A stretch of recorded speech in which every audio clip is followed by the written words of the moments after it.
안녕하세요. 부동산 쑥쑥TV 부동산 키움입니다. 5월이 시작됐어요. 5월 연휴 동안 다들 즐거운 기억으로 잘들 보내셨죠? 제가 영상으로 남겨드렸던 저도 연휴 때 힐링 갔던 영상을 남겨뒀는데요.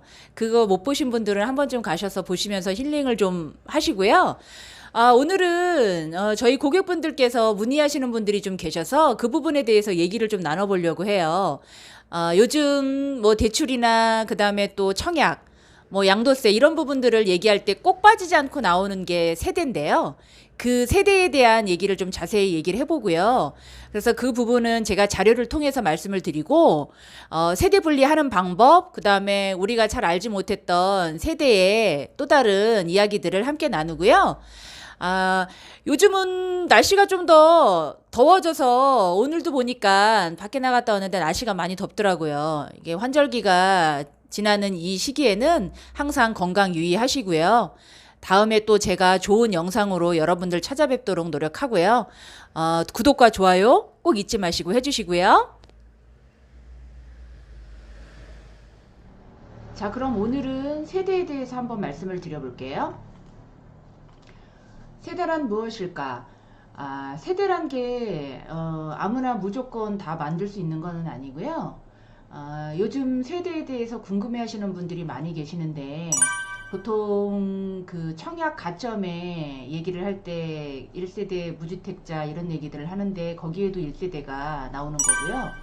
그 다음에 양도세에는 당연히 나오는 거죠. 1세대 1주택, 비과세, 1세대 2주택 뭐 이런 식으로 거기에도 당연히 1세대라는 단어가 나오고 있고 의료보험이나 그 다음에 요즘 관심이 많으신 재난지원금에도 1세대 한 가구당 얼마씩 뭐 이런 얘기들이 많이 나와서 오늘은 그런 얘기들로 해서 세대를 좀 풀어보도록 할게요. 1세대란 소득세법 88조 6항에 기재가 되어 있는데요. 1세대란 거주자 및 그 배우자. 배우자 같은 경우엔 법률상 이혼을 하였으나 생계를 같이 하는 등 사실상 이혼한 것으로 보기 어려운 관계에 있는 사람까지 포함하죠. 그러니까 이혼을 했음에도 불구하고 떨어져 있는 게 아니고 한 주민등록상에 같이 되어 있으면서 같이 살고 있다면 그건 배우자라고 할 수 있는 거고요. 배우자가 그들과 같은 주소 또는 거소에서 생계를 같이 하는 자 및 형제 자매를 말하며 요 얘기는 이제 거주자 및 그 배우자의 직계 존비속, 그 배우자의 직계 존비속도 같이 포함을 하는 거고요. 또 취약, 질병의 요양, 근무상 또는 사업상의 형편으로 본래의 주소 또는 거소에서 일시 퇴거한 사람까지 같이 포함을 하는 거예요. 그래서 이렇게 함께 구성하는 가족 단위를 1세대라고 하는데요.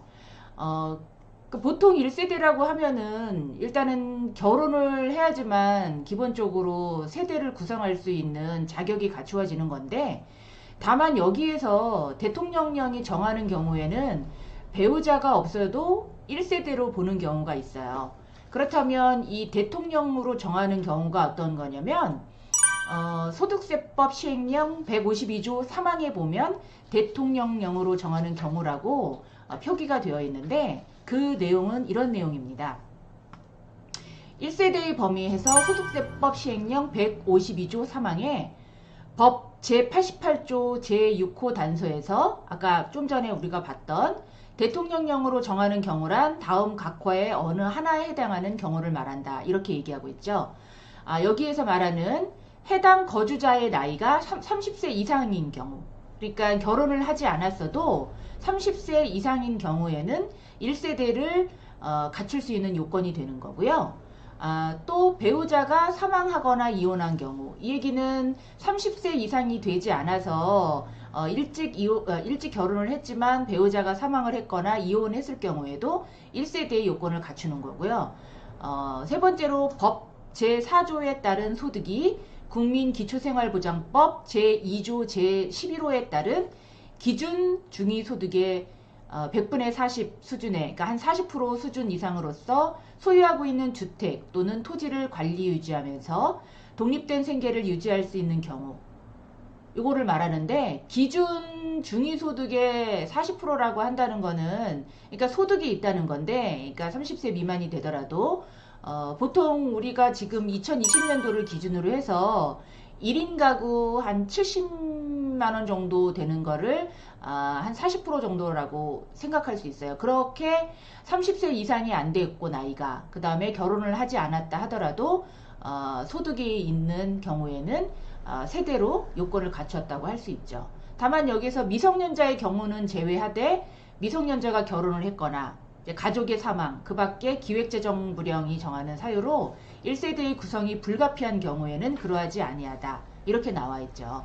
그래서 지금 기본적으로는 30세 이상이 되어야 되고 결혼을 해야 되고 소득이 있어야 되지만 다른 불가피한 이유인 경우에는 또 1세대로 하실 수 있으니까 그런 걸 참조하시면 되고, 왜 보통 그 부모님이랑 같이 거주하는 그 자녀분들이 30세 미만인 경우에 세대를 구성할 수 있느냐고 문의를 해오시는데, 이 조건을 갖춘 분들은 상관이 없지만 그렇지 않은 분들은 세대 분리가 안 된다는 거, 그거 알고 계시면 될 거고요.